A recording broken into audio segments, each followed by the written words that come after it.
Hi friends, మనం ఈరోజు వచ్చేసి 6వ తారీఖు ఫిబ్రవరి 2021కి సంబంధించిన కరెంట్ అఫైర్స్ గురించి అయితే ఈ వీడియోలో క్లారిటీగా డిస్కస్ చేద్దాం. ఈరోజు చాలా ఇంపార్టెంట్ టాపిక్స్ ఉన్నాయి, వాటన్నింటి గురించి కూడా క్లారిటీగా అయితే డిస్కస్ చేద్దాము. జాగ్రత్తగా వినండి. నేను క్వశ్చన్ అడిగాను, భారతదేశంలో ఎన్టీపీసీ రామగుండం విద్యుత్ ప్లాంట్ ఎక్కడుందని. ఆన్సర్ వచ్చేసి తెలంగాణలో ఉందండి. అయితే ఈరోజు మన క్వశ్చన్ ఏంటి అంటే, భారతదేశం యొక్క పట్టు నగరంగా పిలువబడే నగరం ఏది? పోచంపల్లి, తిరుచిరపల్లి, కాంచీపురం, మదురై. సో మీ రైట్ ఆన్సర్ ఏంటి అనేది కామెంట్ సెక్షన్లో కామెంట్ చేయండి. రైట్ ఆన్సర్ వచ్చేసి రేపు తెలుసుకుందాం. గైస్, ఈరోజు కరెంట్ అఫైర్స్లోకి వెళ్ళే ముందు గైస్, ఇండియాలోని the largest learning platform Unacademy వాళ్ళు, అది కూడా ఏపీపీఎస్సీ టీఎస్పీఎస్సీతో మనకు వచ్చేసి బ్యాచ్ కోర్స్ ప్రొవైడ్ చేస్తున్నారు. రక్షక్ ఎస్ఐ కానిస్టేబుల్ కోసం ఒక బ్యాచ్ క్రియేట్ చేస్తున్నారనమాట. అంతేకాకుండా సాధన అనే ఒక గ్రూప్స్కి సంబంధించిన ఒక బ్యాచ్ క్రియేట్ చేస్తున్నారు. ఇది ఫిబ్రవరి 9th స్టార్ట్ కాబోతోంది. సో అలాగే మనకు చూసుకున్నట్టయితే ఏపీపీఎస్సీ టీఎస్పీఎస్సీ ఎస్ఐ కానిస్టేబుల్ మాక్ ఛాంపియన్షిప్ వచ్చేసి ఫిబ్రవరి 13th, 20th, 27th ఉండబోతుంది 10 గంటలకి. అలాగే ఏపీపీఎస్సీ టీఎస్పీఎస్సీ గ్రూప్ 2కి వచ్చేసి ఫ్రీ మాక్ ఛాంపియన్షిప్ ఉండబోతుంది ఫిబ్రవరి 7th, 14th, 21st, 28th. ఇది కూడా 10 AM అండ్ ఇందులో పార్టిసిపేట్ చేయాలనుకున్నా అండ్ వీళ్ళు ప్రొవైడ్ చేసే ఫ్రీ క్లాసెస్ కావాలనుకున్నా మీరు కింద ఇవ్వబడిన లింక్స్ మీద క్లిక్ చేసి యాప్ కానీ లేదంటే మీరు సైట్లోకి వెళ్ళినప్పుడు అక్కడ మనం సబ్స్క్రిప్షన్ లేదంటే ఎన్రోల్ అవుతున్నప్పుడు మన కోడ్ వాడితే మీకు ఇందులో ఫ్రీ క్లాసెస్ అండ్ ఫ్రీ టెస్ట్లు కూడా రావడం జరుగుతుంది. సో వీళ్ళు వచ్చేసి ఎస్ఐ కానిస్టేబుల్ కోసం స్పెషల్ క్లాసుల కోసం గ్రూప్ 2 కోసం ఒక ప్రత్యేకమైన మారథాన్ అయితే క్రియేట్ చేయబోతున్నారు అనమాట. ఈరోజు రేపు ఎల్లుండి ఉంటుంది. అలాగే డైలీ T20 సిరీస్ అనేది కూడా కండక్ట్ చేస్తున్నారు. సో ఈ డైలీ T20 సిరీస్లో ఎవరైతే విన్నర్ అవుతారో, అది కూడా ర్యాంక్ 1, ర్యాంక్ 2, 3 ఇస్తారో వాళ్ళకి వచ్చేసి 1 month సబ్స్క్రిప్షన్ ప్లాన్ అలాగే అమెజాన్ వాచర్స్ అయితే ఇస్తారు. సో దీనికి సంబంధించిన టెస్ట్లు వచ్చేసి మనకి డైలీ ఉంటాయండి. 8 PM-కి 8:30కి అనాలిసిస్ ఉంటుంది. ఓకే, అంతేకాకుండా మనకి మనం సబ్స్క్రిప్షన్స్ తీసుకోవడం వల్ల బెనిఫిట్ ఏంటంటే కంప్లీట్ సిలబస్ ఇవ్వడం, అన్లిమిటెడ్ టెస్ట్లు ఇస్తారు, అన్లిమిటెడ్ పీడిఎఫ్లు ఇస్తారు, డౌట్ క్లియరెన్స్ సెషన్స్ కూడా ఉంటాయి. సో మనకి మన కోడ్ వాడడం వల్ల 10% డిస్కౌంట్ కూడా రావడం జరుగుతుంది. సో మీరు 1 monthకి, 3 monthsకి, 6 monthsకి అండ్ 12 monthsకి, 24 monthsకి ప్లాన్స్ ఉన్నాయి. నచ్చితే ట్రై చేయండి. అండ్ ఇవన్నీ కూడా 11-12 లోపునే ఉన్నాయి కాబట్టి ట్రై చేయండి. సో 1 monthకి అయితే తీసుకోండి, నచ్చితే కంటిన్యూ అవ్వచ్చు. ఓకే, తెలుగులోనే ఉంటుంది కంప్లీట్ ఇది. సో గైస్ చూడండి, బెచ్చగాళ్ళ కోసం పునరావాస పథకాన్ని ఏ రాష్ట్ర ప్రభుత్వం ఇటీవల ప్రారంభించింది? పునరావాసం ఎవరి కోసం? బెచ్చగాళ్ళకండి. ఆన్సర్ వచ్చేసి రాజస్థాన్. గుర్తుపెట్టుకోండి, చాలా ఇంపార్టెంట్. సో రాజస్థాన్ గవర్నమెంట్ ఏం చేసిందంటే, Rajasthan skill and livelihoods development corporation మరియు సోపాన్ ఇన్స్టిట్యూట్ ఆఫ్ సైన్సెస్ వాళ్ళు టెక్నాలజీ అండ్ మేనేజ్మెంట్ సంయుక్తంగా కలిసి బెగ్గర్ ఫ్రీ అంటే సో ఎవరైతే అడుక్కునే వాళ్ళు ఉంటారో ఆ అడుక్కునే వాళ్ళ కోసం ఒక పథకాన్ని అయితే రాజస్థాన్ గవర్నమెంట్ స్టార్ట్ చేసింది. ఉత్తరాఖండ్, ఉత్తరప్రదేశ్ మరియు ఒడిస్సాతో సహా అనేక రాష్ట్రాల నుండి 43 మంది బిచ్చగాళ్ళను మరియు జైపూర్లో నివసిస్తున్న వారికి యోగా తరగతులు, క్రీడలు మరియు కంప్యూటర్ తరగతులు అయితే ఇవ్వబోతున్నారు. సో వాళ్ళకి ఆశ్రయం కల్పించి ఇవన్నీ కూడా ట్రైనింగ్ ఇచ్చి వాళ్ళని లైక్ అడుక్కునేవి కాకుండా సో బెస్ట్గా పెర్ఫామ్ చేసే విధంగా నైపుణ్యం సంపాదించుకొని వేరే దగ్గర ఉద్యోగాలు చేసే విధంగా వాళ్ళని ప్రేరేపిస్తారనమాట ఈ పథకం ద్వారా రాజస్థాన్లో. గుర్తుపెట్టుకోండి, చాలా important. Yes man the untold story of Rana Kapoor అనే పుస్తక రచయిత ఎవరు? ఆన్సర్ వచ్చేసి పవన్ సి లాల్ అండి.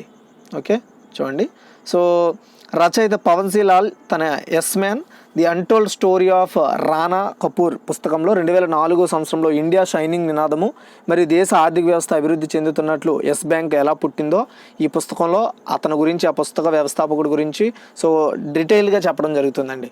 ఓకేనా, ఈ పుస్తకంలో గుర్తుపెట్టుకోండి. నెక్స్ట్ వచ్చేసి third one, profile of cancer and related health indicators in north east region of India. గుర్తుపెట్టుకోండి, ఈ మొత్తం పేరును గుర్తుపెట్టుకోండి. 2021 నివేదిక ప్రకారం, ఇదంతా కూడా నివేదిక పేరు, ఈ నివేదిక ప్రకారం భారతదేశంలో ఆడవారిలో అత్యధిక క్యాన్సర్ రేటు నమోదైన జిల్లా ఇది అత్యధికంగా. ఆన్సర్ వచ్చేసి పాపుం పారే, అరుణాచల్ ప్రదేశ్లో ఉంది. ఓకే చూడండి, Indian council of medical research వాళ్ళు, national centre for disease informatic and research వాళ్ళు సో 2021 గాను north east region of India 2021 నివేదికను అయితే ఇచ్చారు. ఈ నివేదికలో క్యాన్సరు మరియు క్యాన్సర్ సంబంధిత ఆరోగ్య సూచికల ప్రొఫైల్ నివేదిక ప్రకారము నార్త్ ఈస్ట్ రీజియన్లో ఉన్న క్యాన్సర్ కేసుల సంఖ్య 2025 నాటికి 57,131కి పెరుగుతుందని చెప్పడంతో పాటు ఆడవారిలో అత్యధికంగా క్యాన్సర్ సంభవం రేటు అరుణాచల్ ప్రదేశ్లోని పాపంపేర్ అనే ఒక జిల్లాలో నమోదైనట్లు చెప్పడం జరిగింది. ఓకే, నెక్స్ట్ వచ్చేసి ఫోర్త్ వన్, ఫిబ్రవరి 2021లో సంతకం చేసిన ఆఫ్సెట్ కాంట్రాక్ట్ ప్రకారం అధిక నాణ్యత గల విమానయాన గొట్టాలను తయారు చేయడానికి భారత్ ఎలక్ట్రానిక్స్ లిమిటెడ్ బెల్కు ఏ దేశ రక్షణ సంస్థ సాంకేతిక సహాయాన్ని ఇవ్వనుంది? ఓకే, విమానయాన గొట్టాలు పైపులు తయారు చేయడానికి బెల్కి ఏ రక్షణ సంస్థ, ఏ దేశానికి చెందిన రక్షణ సంస్థ సాంకేతిక సహాయం అంటే టెక్నాలజీ పరంగా హెల్ప్ చేయనుంది అంటే, సో ఆన్సర్ చూడండి, రుసోబోరోనెక్స్పోర్ట్ రష్యా అండి. Rosoboronexport Russia. So 2021 Bharat Russia military industrial conference కర్ణాటకలో బెంగళూరులో జరిగింది. ఈ సందర్భంగా భారత్ ఎలక్ట్రానిక్స్ లిమిటెడ్ రష్యాలోని జాయింట్ స్టాక్ కంపెనీ రుసోబోరోనెక్స్పోర్ట్తో పెట్టుబడిలో ఆఫ్సెట్ కాంట్రాక్ట్ అయితే కుదుర్చుకుంది.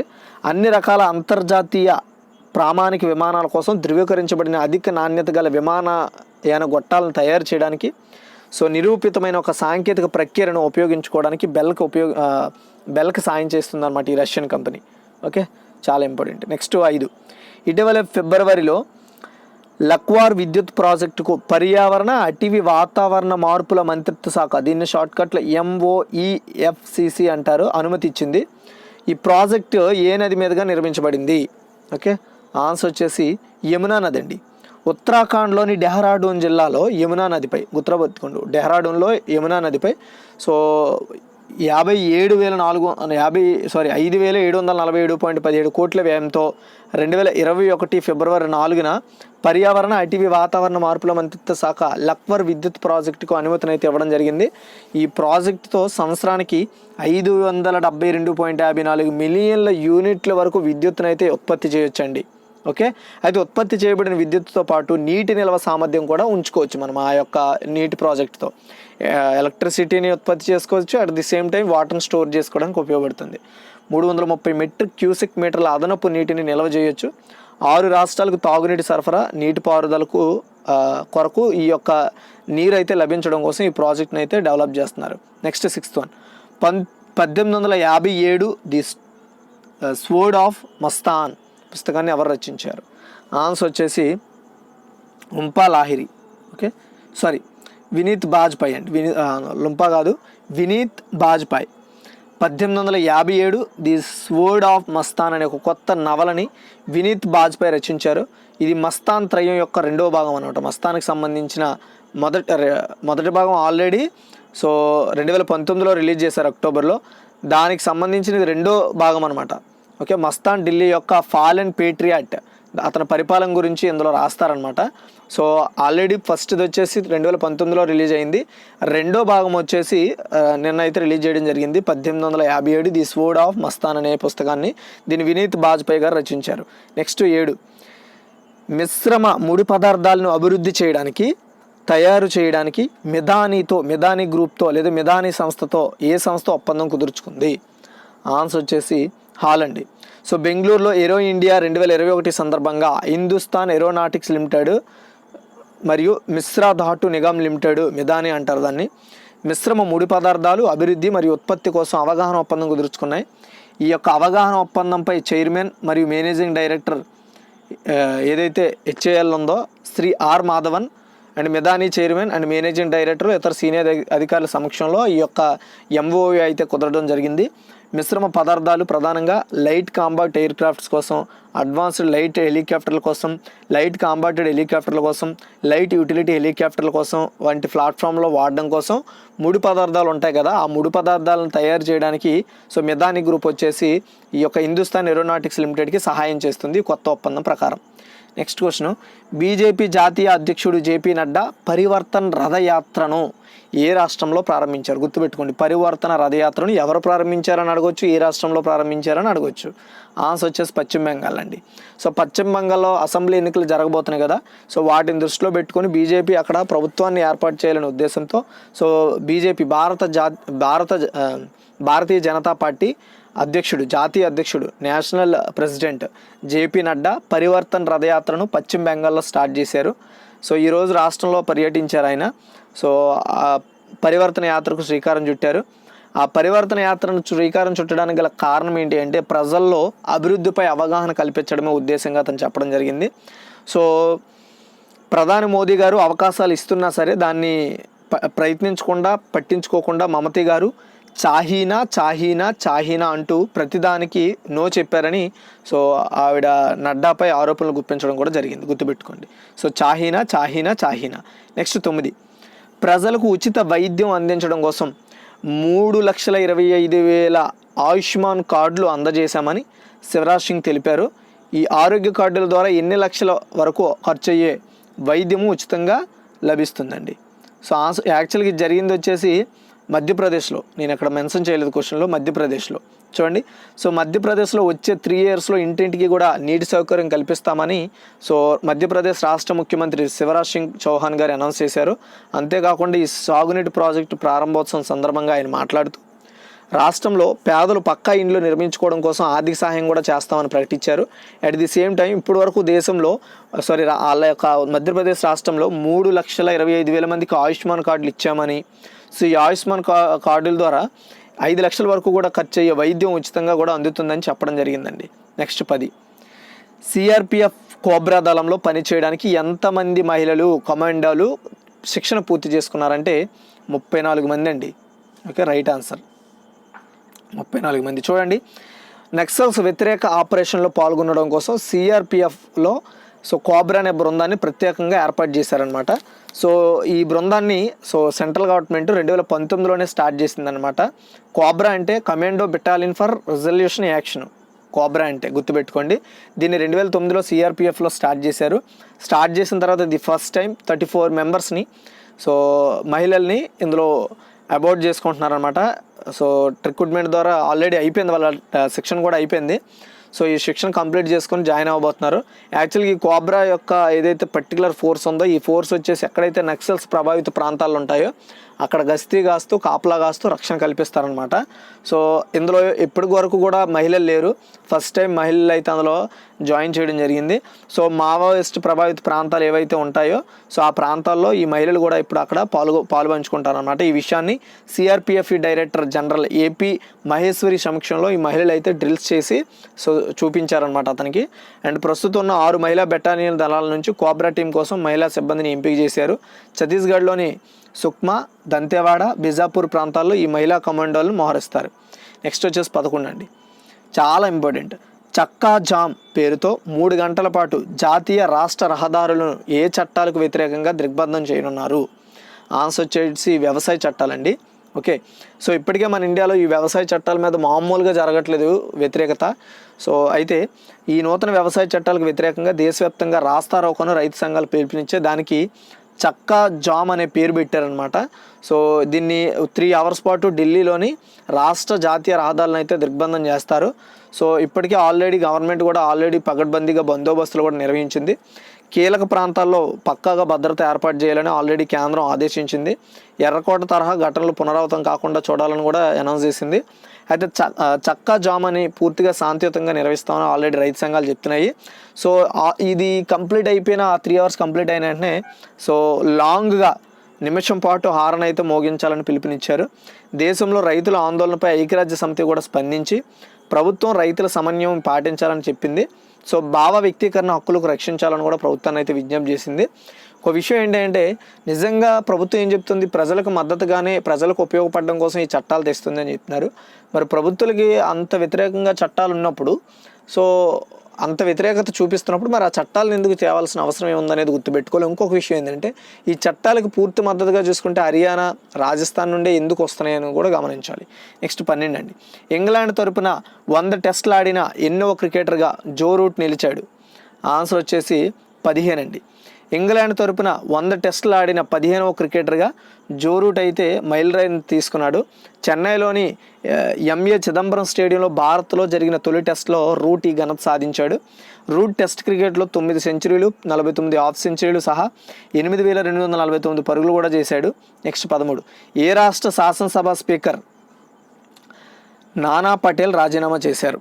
ఆన్సర్ చూసుకున్నట్టయితే మహారాష్ట్ర అండి. మహారాష్ట్ర, అది కూడా కాంగ్రెస్కి చెందిన స్పీకర్ అనమాట. అంటే కాంగ్రెస్ పార్టీ తరపున ఎన్నికైన శాసనసభ స్పీకర్ పదవికి రాజీనామా చేశారు నానా పటేల్. అయితే ఇతన్ని మహారాష్ట్ర కాంగ్రెస్ కమిటీకి నూతన చీఫ్గా నియమిస్తున్నట్లు కాంగ్రెస్ ప్రకటించింది. నానా పటేల్ తన రాజీనామాను డిప్యూటీ స్పీకర్ అయిన నరహరి జిరహాల్కు అందజేశారు. సో బండారా జిల్లాలోని సకోలీకి చెందిన ఎమ్మెల్యే నానా పటేల్ గారు అండ్ రెవెన్యూ మంత్రి బాలాసాహెబ్ తోరత్ స్థానంలో రాష్ట్ర కాంగ్రెస్ అధ్యక్షుడిగా సో ఎవరైతే ఈ నానా పటేల్ ఉన్నారో పటేలు అతను నియమితులు కావడం జరిగింది. నెక్స్ట్ 14, బ్లూంబెర్గ్ ఇన్నోవేషన్ ఇండెక్స్ 2021 చాలా ఇంపార్టెంట్ ఇది. ఇందులో ఏ దేశం అగ్రస్థానంలో నిలిచింది అంటే ఆన్సర్ వచ్చేసి దక్షిణ కొరియా అండి. చాలా చాలా ఇంపార్టెంట్, ఫ్యూచర్లో క్వశ్చన్ వస్తుంది. 60 అత్యంత వినూత్న దేశాల్లో బ్లూంబెర్గ్ ఇన్నోవేషన్ ఇండెక్స్లో దక్షిణ కొరియా ఫస్ట్ ప్లేస్లో ఉందన్నమాట. సో ఇన్నోవేషన్స్ అంటే కొత్తవి తయారు చేయడంలో, కొత్తవి ఏవైనా వినూత్నంగా ప్రయత్నాలు చేయడంలో సో దక్షిణ కొరియా టాప్లో ఉందని బ్లూంబెర్గ్ సంవత్సరానికి ఒకసారి ఇచ్చే నివేదికలో చెప్తోంది. సో వార్షిక సూచిక మొదటిసారి 2019లో బ్లూంబెర్గ్ అయితే ఇచ్చింది. అప్పటి నుండి కూడా కొరియా మొదటి 7 స్థానాల్లోనే కంటిన్యూ అవుతూ ఈ 2021లో మాత్రం ఫస్ట్ ప్లేస్కి వచ్చేసింది అనమాట ఉత్తర కొరియా. సో అయితే బ్లూంబెర్గ్ ఇన్నోవేషన్ ఇండెక్స్ పరిశోధన, అభివృద్ధి వ్యయము, ఉత్పాదక సామర్థ్యాలు, అధునాతన సాంకేతిక పరిజ్ఞానము కలిగి ఉన్న సంస్థల కేంద్రీకృత ఉనికితో సహా 7 సమాన వర్గాల్లో భాగంగా ఇప్పుడు చెప్పిన ఈ లిస్ట్ ఏదైతే ఉందో ఈ లిస్టులో ఎవరైతే బాగా పెర్ఫామ్ చేస్తున్నారో ఆ దేశాలకు ర్యాంక్స్ ఇస్తుంది. అయితే కొరియా 0 నుండి 100 వరకు ఇచ్చిన పాయింట్లలో 90.49 పాయింట్లు సాధించి 90 పాయింట్లకు పైగా సాధించిన ఏకైక దేశంగా కూడా ఉత్తర కొరియాను ఉంది. కనీసం 90 పాయింట్ల వరకు కూడా ఏ కంట్రీ కూడా రీచ్ అవ్వలేదు. గత ఏడాది అంటే కింద సంవత్సరం వచ్చేసి జర్మనీ టాప్లో ఉంది. ఇప్పుడు అది 3 ప్లేసెస్ పడిపోయి 4th ప్లేస్లోకి వచ్చేసింది. సో సింగపూరు, స్విట్జర్లాండ్ మొదటి 2-3 స్థానాల్లో ఉన్నాయి. సింగపూర్ సెకండ్, స్విట్జర్లాండ్ వచ్చేసి 3rd ప్లేస్లో ఉన్నాయి. అయితే చైనా వచ్చేసి 16th ప్లేస్లో, జపాన్ వచ్చేసి 12వ స్థానంలో ఉంది. ప్రపంచంలో నూతన ఆవిష్కరణ విషయంలో మాత్రం భారత్ వచ్చేసి 50వ స్థానంలోకి పడిపోయింది. బ్లూంబెర్గ్ ఇన్నోవేషన్ ఇండెక్స్ 2021లో 51వ స్థానానికి వచ్చేసింది మన ఇండియా. బ్లూంబెర్గ్ అనేది ప్రైవేట్ ఆధీనంలో ఉన్న ఆర్థిక, సాఫ్ట్వేర్, డేటా అండ్ మీడియా సంస్థ. దీనికి ప్రధాన కార్యాలయం వచ్చేసి న్యూయార్క్లో ఉంది. నెక్స్ట్ వచ్చేసి 15, ఏ రాష్ట్ర బడ్జెట్ను సమర్పించిన తొలి మహిళగా ముఖ్యమంత్రి మమతా బెనర్జీ అయ్యారు? మమతా బెనర్జీ అనగానే మీకు గుర్తుకొచ్చేస్తుంది అనమాట పశ్చిమ బెంగాల్ అని. ఓకే, సో చూడండి, సో రాష్ట్ర అసెంబ్లీ ఎన్నికలు జరుగుతున్న తరుణంలో పశ్చిమ బెంగాల్ బడ్జెట్ను సమర్పించారు. సో సమర్పించిన పశ్చిమ బెంగాల్ తొలి మహిళగా ముఖ్యమంత్రి మమతా బెనర్జీ అవ్వడం జరిగిందనమాట. అంటే పశ్చిమ బెంగాల్లో ఫస్ట్ అనమాట ఒక మహిళ బడ్జెట్ రిలీజ్ చేసిన ముఖ్యమంత్రిగా పేరు సంపాదించుకోవడం పశ్చిమ బెంగాల్లో. ఓకే, దాంతోపాటు పోలీసు విభాగంలో కోల్కతా పోలీసు విభాగంలో నేతాజీ బెటాలియన్ కూడా ఏర్పాటు చేస్తున్నట్లు ఆవిడ ప్రకటించారు. గుర్తుపెట్టుకోండి, నేతాజీ బెటాలియన్. అండ్ 2002లో కేంద్ర రైల్వే బడ్జెట్ను సమర్పించిన మొదటి మహిళగా కూడా మమతా బెనర్జీ గారికి రికార్డు ఉంది. 2021-22 సంవత్సరానికి 2,99,688 కోట్ల బడ్జెట్ను ప్రతిపాదించారనమాట పశ్చిమ బెంగాల్కి. సో పశ్చిమ బెంగాల్లో నేతాజీ స్టేట్ ప్లానింగ్ మిషన్ అంటే సేమ్ ఇప్పుడు నీతి ఆయోగ్ ఎలా ఉందో అలాగే పశ్చిమ బెంగాల్లో నేతాజీ స్టేట్ ప్లానింగ్ కమిషన్ని ఏర్పాటు చేశారనమాట. సో ఇది అన్ని జిల్లాల్లో ఆజాద్ హింద్ భవన్ కూడా ఏర్పాటు చేస్తారని చెప్పడం జరిగింది. నెక్స్ట్ 16, కంప్లైంట్ డ్రోన్లు చూసుకోండి. కంప్లైంట్ డ్రోన్లు భారతదేశంలో ప్రయాణించడానికి ఎన్ని గ్రీన్ జోన్లను కేంద్ర ప్రభుత్వం ఆమోదించింది అంటే 26 గ్రీన్ జోన్స్ని. ఓకే, సో పౌర విమానయాన మంత్రిత్వ శాఖ ఆదేశాల మేరకు కంప్లైంట్ డ్రోన్స్ ఏవైతే ఉంటాయో భారతదేశంలో ప్రయాణించడానికి 26 గ్రీన్ జోన్లను ఆమోదించిందనమాట పౌర విమానయాన శాఖ. సో 6 గ్రీన్ జోన్లలో మనం ఎగరేసుకోవచ్చు డ్రోన్స్ని. ప్రోటోకాల్కు అనుగుణంగా డ్రోన్లు ఆ గగనతలాల్లో ప్రయాణిస్తాయి. ఇకపై ఆమోదం పొందే తాజా గగనతలాలు ఆంధ్రప్రదేశ్, ఛత్తీస్గఢ్, గుజరాత్, జార్ఖండ్, మేఘాలయ, మిజోరాం, ఒడిస్సా, తమిళనాడు, తెలంగాణ మరియు ఉత్తరప్రదేశ్లో ఉన్నాయి. ఈ ఇచ్చిన 26 గ్రీన్ జోన్లు కూడా ఇప్పుడు నేను చెప్పిన రాష్ట్రాల్లో ఉన్నాయి, గుర్తుపెట్టుకోండి. ఓకేనా, ఇప్పుడు వచ్చేసి మనము క్విక్ రివ్యూ చేద్దాము, జాగ్రత్తగా వినండి. బిచ్చగాళ్ళకు కోసం పునరావాస పథకాన్ని ఏ రాష్ట్ర ప్రభుత్వం ప్రారంభించిందంటే Rajasthan. Yes man the untold story of Rana Kapoor పుస్తక రచయిత ఎవరు అంటే Pawan C Lall. And profile of cancer and related health index in north east region of India 2021 నివేదిక ప్రకారం ఆడవారిలో అత్యధిక క్యాన్సర్ రేటు నమోదైన జిల్లా ఇది అంటే పాపుంపారే, అరుణాచల్ ప్రదేశ్. అండ్ ఫిబ్రవరి 2021లో సంతకం చేసిన ఆఫ్సెట్ కాంట్రాక్ట్ ప్రకారం అధిక నాణ్యత గల విమానయాన గొట్టాలను తయారు చేయడానికి భారత్ ఎలక్ట్రానిక్స్ లిమిటెడ్ ఏ దేశ రక్షణ సంస్థ సాంకేతిక సహాయాన్ని ఇస్తుంది అంటే రోసో బోర్నెక్స్పోర్ట్ రష్యా. నెక్స్ట్ వచ్చేసి ఇటీవలే లక్వార్ విద్యుత్ ప్రాజెక్టును పర్యావరణ అటవీ వాతావరణ మార్పుల మంత్రిత్వ శాఖ అనుమతి ఇచ్చింది. ప్రాజెక్ట్ ఏ నది మీదుగా నిర్మిస్తున్నారంటే ఏమైనా. And 1887 the sword of Mastan పుస్తక రచయిత ఎవరు అంటే ఆన్సర్ వచ్చేసి వినీత్ బాజ్పాయ్. అండ్ మిశ్రమ ముడి పదార్థాలను అభివృద్ధి చేయడానికి తయారు చేయడానికి మిదానితో ఏ సంస్థ ఒప్పందం కుదుర్చుకుందంటే హాల్. నెక్స్ట్ వచ్చేసి బీజేపీ జాతీయ అధ్యక్షుడు జేపీ నడ్డా పరివర్తన రథయాత్రను ఏ రాష్ట్రంలో ప్రారంభించారంటే పశ్చిమ బెంగాల్. ప్రజలకు ఉచిత వైద్యం అందించడం కోసం 3,25,000 ఆయుష్మాన్ కార్డులు అందజేశామని శివరాజ్ సింగ్ తెలిపారు. ఈ ఆరోగ్య కార్డుల ద్వారా ఎన్ని లక్షల వరకు ఖర్చు అయ్యే వైద్యం ఉచితంగా అందిస్తుందంటే 5 లక్షలు. అండ్ సిఆర్పిఎఫ్ కోబ్రా దళంలో పనిచేయడానికి ఎంతమంది మహిళా కమాండోల శిక్షణ పూర్తి చేసుకున్నారంటే 34 మంది. అండ్ నెక్స్ట్ వచ్చేసి చక్కా జామ్ పేరుతో 3 గంటల పాటు జాతీయ రాష్ట్ర రహదారులు ఏ చట్టాలకు వ్యతిరేకంగా దిగ్బంధం చేయనున్నారంటే వ్యవసాయ చట్టాలకి ఢిల్లీలో. అండ్ ఇంగ్లాండ్ తరపున 100 టెస్టులు ఆడిన ఎన్నో క్రికెటర్గా జో రూట్ నిలిచాడంటే 15. ఏ రాష్ట్ర శాసనసభ స్పీకర్ పదవికి నానా పటేల్ రాజీనామా చేశారంటే Maharashtra. And Bloomberg innovation index 2021 ఏ దేశం అగ్రస్థానంలో ఉందంటే దక్షిణ కొరియా. నెక్స్ట్ వచ్చేసి ఏ రాష్ట్ర బడ్జెట్ని సమర్పించిన తొలి మహిళగా ముఖ్యమంత్రి మమతా బెనర్జీ అయ్యారంటే పశ్చిమ బెంగాల్కి. కంప్లైంట్ డ్రోన్లు భారతదేశంలో ప్రయాణించడానికి ఎన్ని గ్రీన్ జోన్లు కేంద్ర ప్రభుత్వం ఆమోదించిందంటే 26. ఓకే, సో ఇది గైస్ ఈరోజు ఒక టోటల్ కరెంట్ అఫైర్స్. చూడండి గైస్, మన ఇండియాలోనే ఇది లార్జెస్ట్ లెర్నింగ్ ప్లాట్ఫామ్ మన అకాడమీ. వీళ్ళు తెలుగులో వచ్చేసి ఎవరైతే ఏపీఎస్సీకి టీఎస్పీఎస్సీ ఎగ్జామ్స్కి కావచ్చు, నెక్స్ట్ వచ్చేసి ఎస్ఏ కానిస్టేబుల్కి ప్రిపేర్ అవుతున్నారో సో వాళ్ళకి రక్షక్ అని వచ్చేసి బ్యాచ్ కోర్స్ అయితే స్టార్ట్ చేసింది అనమాట. ఎస్ఏ కానిస్టేబుల్కి వచ్చేసి ఇది February 10th స్టార్ట్ అవబోతుంది బ్యాచ్. సాధన అనే పేరుతో వచ్చేసి గ్రూప్స్ ప్రిపేర్ అయ్యే వాళ్ళకి వచ్చేసి February 19th గ్రూప్ స్టార్ట్ చేయబోతున్నారు. వీళ్ళు వచ్చేసి డైలీ ఏపీఎస్సీ అండ్ గ్రూప్స్కి కానిస్టేబుల్ ఎస్ఐకి మాక్ ఛాంపియన్షిప్లు కండక్ట్ చేస్తున్నారనమాట. 10 AM అండ్ 3 PM అనాలిసిస్ ఉంటుంది. ఇవి వచ్చేసి మనకి 13th, 20th, 27th, 17th, 14th, 21st, 28th start చేయబోతున్నారు. అయితే ఇందులో మీరు ఫ్రీగా పార్టిసిపేట్ చేయాలన్నా, వీళ్ళు ప్రొవైడ్ చేసే ఫ్రీ క్లాసెస్ మీరు అన్లాక్ చేయాలన్నా EDU80 అనే కోడ్ వాడితే మీకు ఫ్రీగా అన్లాక్ అవుతాయి, దాని ద్వారా యాక్సెస్ చేసుకోవచ్చు. అయితే వీళ్ళు వచ్చేసి స్పెషల్గా మ్యారథాన్లు కూడా క్రియేట్ చేస్తున్నారు అనమాట. మ్యారథాన్ అంటే స్పెషల్గా దాని మీద యాక్షన్ తీసుకుంటారు. అలా వచ్చేసి ఎస్ఐ కానిస్టేబుల్కి గ్రూప్స్కి అండ్ స్పెషల్ క్లాస్ ఫెస్టివల్ ఒకటి కండక్ట్ చేస్తున్నారు. అలాగే వీళ్ళు డైలీ T20 సిరీస్ అనేది కండక్ట్ చేస్తారు. ఈ సిరీస్లో పార్టిసిపేట్ చేయొచ్చు, ఫ్రీగానే డబ్బులు ప్రొవైడ్ చేయాల్సిన అవసరం లేదు. ఇందులో పార్టిసిపేట్ చేయడం వల్ల ర్యాంక్ 1, ర్యాంక్ 2, ర్యాంక్ 3 ఎవరైతే వస్తారో వాళ్ళకి 1 month సబ్స్క్రిప్షన్తో పాటు అండ్ అమెజాన్ వాచర్స్ కూడా ఇస్తారు. అండ్ అంతేకాకుండా మనం ఇందులో ప్లస్ సబ్స్క్రిప్షన్స్ తీసుకుంటే ఏంటి అంటే కంప్లీట్ సిలబస్ కవర్ చేయడంతో పాటు అన్లిమిటెడ్ ప్రాక్టీస్ టెస్ట్లు, అన్లిమిటెడ్ PDFలు ఇస్తారు, డౌట్ క్లియరెన్స్ సెషన్స్ ఉంటాయి. అండ్ ఇక్కడ మనకి సో మన కోడ్ వాడడం వల్ల వీళ్ళు 10% డిస్కౌంట్ కూడా ప్రొవైడ్ చేస్తున్నారు అనమాట సబ్స్క్రిప్షన్ ప్లాన్స్లో. ఎవరికైనా ఇంట్రెస్ట్ ఉంటే ట్రై చేయండి. సో మరిన్ని అప్డేట్స్ కోసం మన ఛానల్ ఫాలో అవ్వండి. దీనికి సంబంధించిన లింక్స్ అన్ని కూడా డిస్క్రిప్షన్లో ఉంటాయి. Thanks for watching guys.